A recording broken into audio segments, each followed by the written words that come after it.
तो आईक्यू तो बढ़ा है लोगों का, पर ईक्यू कम हुआ है। ईक्यू है फिजिकल इश्यूज, क्योंकि दिन भर बच्चा सोशल मीडिया पे बैठा है, तो एक तो उसका पोस्चर गड़बड़ हो रहा है, उसको नेक पेन की प्रॉब्लम है, उसको आइज़ का प्रॉब्लम है, उसको ब्लरिंग ऑफ आइज़ हो रही है, आइज़ ड्राई हो रही है। अब लोगों ने न्यूक्लियर फैमिलीज पर आ गए हैं, और इस मोबाइल की वजह से न्यूक्लियर फैमिली और भी न्यूक्लियर हो गई है। क्योंकि बच्चा आज हारेगा तो कल वो जीतने की सोचेगा, पर वो अच्छा खेल के जीतेगा, वो उसको पीछे ड्रैग नहीं करेगा।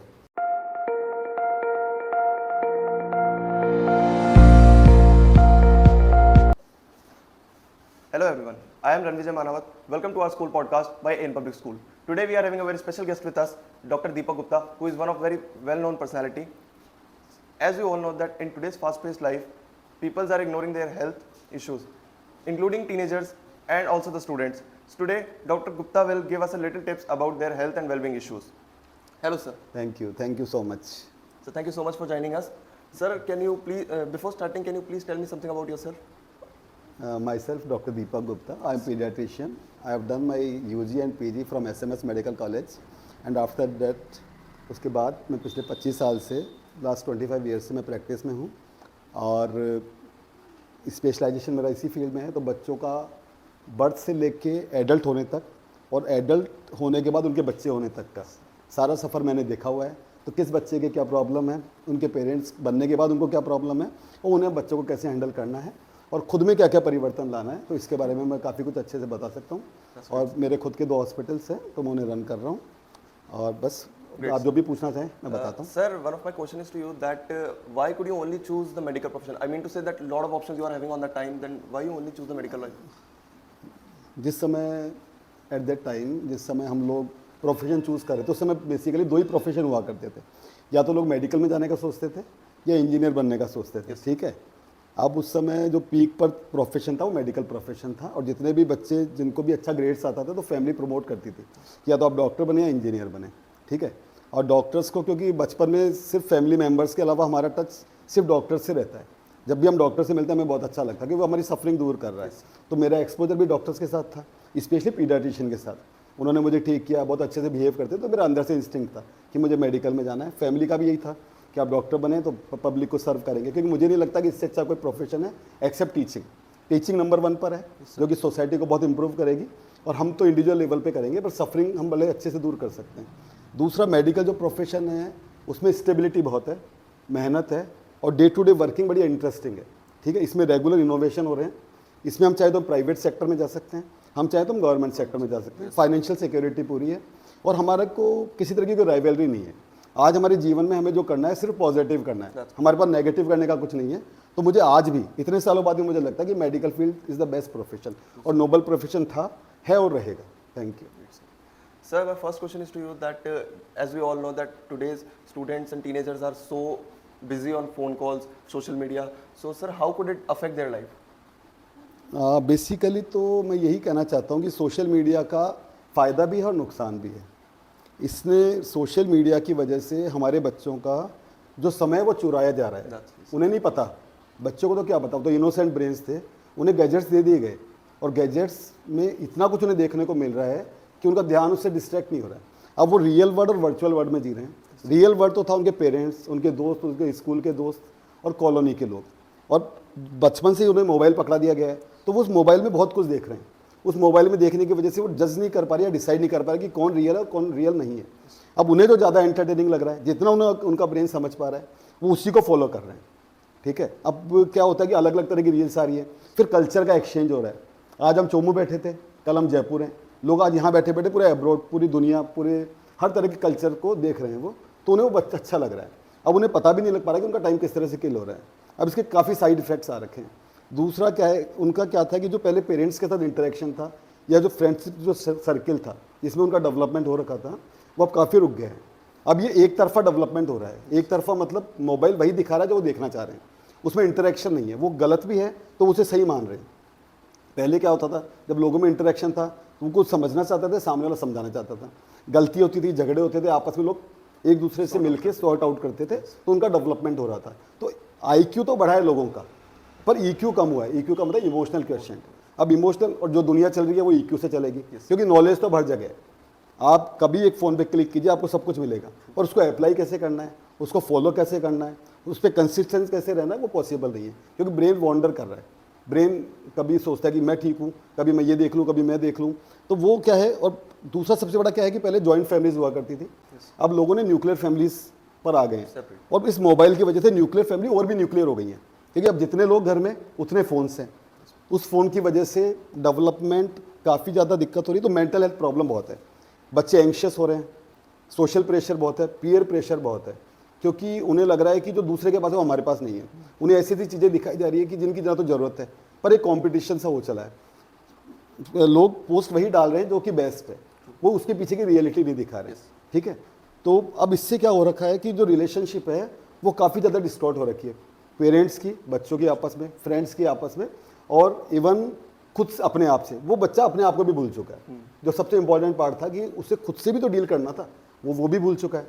तो अब ये तो था मेंटल इश्यूज, इसकी वजह से लोग डिप्रेशन में आ रहे हैं, बच्चे सुसाइड करने की कोशिश कर रहे हैं, पेरेंट्स में भी एग्रेसिवनेस बढ़ी है, सबको अपना अपना पर्सनल स्पेस चाहिए, जबकि उसका यूटिलिटी नहीं है। क्योंकि आप देखो, हमने जो फिजिकल किया है, हमारा जो फिजिकल टच था कहीं भी, या हमारा जो इंटरेक्शन था लोगों से डायरेक्ट, वो हमें अभी भी याद है। पर हमने सोशल मीडिया पे जो देखा, हो सकता है कि आधे घंटे बाद हम उसको रिकॉल ना कर पाएं। तो आपको कुछ पॉजिटिव गेन नहीं हो रहा है, पॉजिटिव चीज़ें बहुत हैं, पर उसको डिस्क्रिमिनेट करना पड़ेगा। वो टीचर्स कर सकते हैं, हम लोग कर सकते हैं, पेरेंट्स कर सकते हैं, पर दोस्त बन के बच्चों के। आज हम सीधा बोलेंगे बेटा ऐसा कर, ये ठीक नहीं है, ऐसा नहीं होता है। आपको ठीक या गलत नहीं बताना, आपको उसको फॉलो करना है। पहले आप खुद करेंगे, फिर वो बच्चा करेगा। ये तो मेंटल इश्यूज़ हैं। अब है फिजिकल इश्यूज़, क्योंकि दिन भर बच्चा सोशल मीडिया पे बैठा है, तो एक तो उसका पोस्चर गड़बड़ हो रहा है, उसको नेक पेन की प्रॉब्लम है, उसको आइज़ का प्रॉब्लम है, उसको ब्लरिंग ऑफ आइज़ हो रही है, आइज़ ड्राई हो रही है, और उसका बैक पेन का पोजीशन बढ़ा है क्योंकि पोस्चर उसका चेंज हुआ है। बच्चों का आउटडोर एक्टिविटीज़ खत्म हो गई है, तो बच्चों में मोटापा बढ़ रहा है। अब ओबेसिटी अपने आप में एक बहुत बड़ी प्रॉब्लम है। पहले 5 to 7% बच्चे ओबीस थे, अब मोर देन 20% बच्चे ओबीस हो चुके हैं। इसकी वजह से हाइपरटेंशन, डायबिटीज़ और कोलेस्ट्राइटिस, जॉइंट पेन्स, काफ़ी तरह की प्रॉब्लम है। तो वो हमें इसी को टाइमली, इससे बच्चों की लाइफ में इस गैजेट को इन्वॉल्व करना है, पर उसके क्राइटेरिया में सेट करने हैं। और क्राइटेरिया सेट करने के लिए हमें खुद को हमारे क्राइटेरिया सेट करने हैं। आज बच्चों की कोई गलती नहीं है, अभी काउंसलिंग की जरूरत है पेरेंट्स को। आज हर आदमी बच्चों के पीछे लगा है, तूने ऐसा कर दिया, तुमने वैसा कर दिया। जितनी मम्मियाँ उतनी रहे, जितने लोग आ रहे हैं सब बच्चों पे टारगेट बना रहे हैं। क्या तो आपका बच्चा कैसा है, पढ़ाई में कैसा है, वो बेस्ट देखना चाह रहे हैं। आपको बेस्ट किसी बच्चे में नहीं देखना है, उसका बेस्ट क्या है वो आपको देखना है। उसमें कमी है वो तो रियल है, जो कमी है आप उससे डिस्कस करो, कमी को आप अप्रिशिएट करो, कमी को कैसे दूर करना है वो कीजिए, और बेस्ट जो उसका पार्ट है उसको निकालिए। क्योंकि आप दुनिया में कहीं भी देखेंगे, अच्छे से अच्छे लोग जो काफ़ी आगे निकल चुके हैं, उन्होंने सिर्फ एक ही चीज़ पे फंक्शन किया है जो उनकी बेस्ट चीज़ थी, जो भी इसमें क्वालिटी थी। आप उसी पे वर्क कीजिए, और बच्चों को टारगेट मत बनाइए, बच्चों में वो एक्सपेक्टेशन पूरी मत कीजिए जो आप में अधूरी रह गई है। आप अपने बच्चे को ऑब्जर्व कीजिए, थोड़ा अपना ब्रेन को वाइड कीजिए। बच्चे बहुत प्यारी चीज़ होते हैं, उनको कुछ नहीं पता है, आप उनको अच्छे से डेवलप कर सकते हैं। Thank you. Sir, I want to ask you that in today's life, we saw the children and the teenagers, they are having low immunity. So, sir, can you please elaborate this? Immunity it starts from the good habits. जैसे कि हम सुबह उठते हैं, हमें खुली हवा चाहिए, हमें सनलाइट का एक्सपोजर चाहिए, हमें हेल्दी डाइट चाहिए, हमें प्रॉपर स्लीप चाहिए। अब ये कहाँ है बताओ आप? अब जैसे बच्चे उठ गए, बच्चा उठते ही सबसे पहले तो, क्योंकि देख रहा है कि पेरेंट्स भी मोबाइल पर बैठे हैं, बच्चा उठते ही उसको देख रहा है। बच्चे के पीछे हम क्या बोलते हैं, गाँव में क्या बोलते हैं, जगह लट लेके पीछे पड़ गए। उठ यार, तैयार हो, फटाफट जा, स्कूल जा, बस आने वाली है। मतलब उसको हमने बिल्कुल मैकेनिकल मोड में ला के दे दिया है। शायद हमारे पेरेंट्स ने कभी हमारे साथ ऐसा नहीं किया। बच्चा स्कूल जा भी सकता है, बच्चा नहीं भी जा सकता, पर आपको पहले ढूंढना पड़ेगा कि क्यों नहीं कर रहा है। आप उसको खुले में लेके जाओ, जहाँ वो वॉक करेगा। आप हॉलीडेज वाले दिन उसके साथ जाइए। आपने बच्चों का बेटा तुम्हें घूमना है, पर नहीं घूमेगा, कि आप जाओ ना पहले। वो आपको फॉलो करेगा, वो गेम्स खेलेगा, उसकी फिजिकल एक्टिविटी बढ़ेगी, तो उसको उसका एयरेशन प्रॉपर होगा, उसकी इम्यूनिटी बढ़ेगी, उसकी बोन्स मजबूत होगी, उसके टीथ मजबूत, उसकी आइज़ को विटामिन ए, विटामिन डी मिल रहा है, उसका डिप्रेशन दूर होगा, उसका इंटरेक्शन होगा। फिर आप हेल्दी डाइट्स बताइए। हेल्दी डाइट तो हम ले ही नहीं रहे हैं। हेल्दी डाइट तो क्योंकि जो सोशल मीडिया दिखा रहा है या जो लोग बात कर रहे हैं वो सिर्फ पिज़्ज़ा बर्गर इनकी बात करें, हम ग्रीन वेजिटेबल्स की बात नहीं करें। और आपको सुनकर बड़ा आश्चर्य होगा कि ये जो नींव पढ़नी है खाने की, ये बच्चे के 6 मंथ्स की एज से पड़ जाती है। ठीक है, पहले तो प्रेगनेंसी में मदर ने क्या खाया वो उसके ब्लड से उसमें जाना है। 6 मंथ्स के बाद हम बच्चे को क्या खिला रहे हैं वो उसके ब्रेन में डेवलप होना है। Mother's diet also matter. Mother diet matter करेगी इनिशियल 6 मंथ्स में, क्योंकि वो डायरेक्टली इनडायरेक्टली ब्लड में सर्कुलेट होगी, क्योंकि जो कुछ बन रहा है वो मदर से बच्चे में बन रहा है। फिर 6 मंथ्स के बाद हम उसको क्या देना चाह रहे हैं? हम अगर घर की चीज़ें अच्छे देना चालू करेंगे, ग्रीन वेजिटेबल्स हो गए, ड्राई फ्रूट्स हो गए, एग दे दिया, मतलब जो भी वॉट हेल्दी डाइट्स आप मानते हैं वो दीजिए, तो उसके बाद ही वो बच्चा उसको फॉलो कर पाएगा। तो बच्चे को proper sleep, proper water intake, 10 glasses per day, screen time proper, exercise का टाइम दीजिए, गेम्स उसे खेलने दीजिए, सन एक्सपोजर दीजिए, उससे बातें बड़ी अच्छी अच्छी कीजिए, उसको सुनने का टाइम लीजिए। वो गलत नहीं है, वो वही बोल रहा है जो उसे दिख रहा है। बच्चा गलत है ही नहीं कहीं भी, है ना। मैं तो कहता हूँ कोई कितना भी क्राइम करके आ जाए वो गलत नहीं है, फिर क्राइम के पीछे भी एक मेंटेलिटी है Yes. है ना। आप प्यार से सब हैंडल कर सकते हैं, आप डांट के और समझा के और भाषण देके कुछ नहीं कर सकते हैं, है ना। आप एक बार सीने से लगाओ अपने बच्चे को, आपको अपने आप पता लगेगा कि कितना उसमें इफेक्ट आ रहा है। Thank you. Sir, I heard that doctors are dealing with lot of type of patients. So, sir, I just want to know that what's your mentality when you deals with persons, different type of patients. क्योंकि मैं जब बच्चा था तो मैंने बच्चे का doctor बनने का सोचा, मैं वो बन भी गया और मैं बहुत खुश हूँ, खुश नसीब हूँ कि मुझे दुनिया की सबसे सुंदर चीज़ों से डील करने का मौका मिला है, क्योंकि वो मेरे लिए भी बहुत अच्छी है, तो हर घर के असेट्स भी वो हैं। बच्चे हैं वो बेस्ट होते हैं और बच्चों के लिए ही सारे घर वाले जी रहे हैं। आज इस दुनिया में जितनी भी जद्दोजहद चल रही है सिर्फ बच्चों के लिए चल रही है। हम हमारे बच्चों को ऐसा बना देंगे, हम हमारे बच्चे को ऐसा बना देंगे। तो मुझे तो लगता है कि मैं बेस्ट कर रहा हूँ और मैं चाहता हूँ कि मैं हर बार जब भी मुझे मौका मिले तो मैं सोसाइटी में बेस्ट करूँ, स्पेशली बच्चों के लिए करूँ, क्योंकि बच्चे अगर अच्छे रहेंगे हेल्थ वाइज, फिजिकल हेल्थ और मेंटल हेल्थ, तो पेरेंट्स भी खुश हैं, सोसाइटी भी हेल्दी बनेगी और इवन पूरा वर्ल्ड भी एक बहुत अच्छे पाथ की तरफ निकल जाएगा। क्योंकि आज मेंटेलिटी जो हमें चेंज करनी है वो सिर्फ प्यार से चेंज होगी, हमें डांटने से नहीं चेंज होगी। तो मेंटल हेल्थ का भी ध्यान रखना है, हमें फिजिकल हेल्थ का भी ध्यान रखना है। Sir, as we all know that our country is very polluted, you know that, and the high population density also here. So, sir, how it could affect the newborn babies? Definitely pollution is affecting newborn baby inside the वॉर्म। मतलब बच्चा जब माँ के गर्भ में है वो तब से पॉल्यूशन की मार में चला जाता है, क्योंकि पॉल्यूशन बहुत है। अब मदर जो इनहेल करेगी वही उसकी ब्लड में जाना है, वही बच्चे के पास जाना है। इसकी वजह से बच्चों की ग्रोथ कम रहती है, बच्चों का फिजिकल ग्रोथ जो नॉर्मल वेट मोर देन 2.5 होना चाहिए वो कम हो जाता है। अर्ली डिलीवरी के चांसेस होती हैं, सफोकेशन रहता है। फिर जब बच्चे बाद में डिलीवर होते हैं पॉल्यूटेड एनवायरनमेंट में, क्योंकि आपको पता है इंजन क्या है, किसी भी गाड़ी का अगर इंजन खराब है और वो चोक हो गया तो गाड़ी नहीं चलेगी। तो रेस्पिरेटरी सिस्टम बच्चों का इंजन है। बड़ों में लोग, एडल्ट लोग सीरियस होते हैं हार्ट की डिजीज से और बच्चे सीरियस होते हैं लंग्स की डिजीज से। तो ओवरऑल लंग्स ही एक ऐसा जगह है जहाँ सब कुछ फ्रेश जाना चाहिए, और वो नहीं जाएगा तो ये डेफिनेटली उस बच्चे का मेंटल और फिजिकल डेवलपमेंट हैम्पर करेगा, इसमें कोई डाउट नहीं है। Sir, I saw many parents who are telling their students and childs to achieve something good in life. Like they mostly tell that you have to do the government job. This is different type of pressure on them. You are no one to decide what is good or what is bad. Yes, sir. I think you will have to raise only happy kids.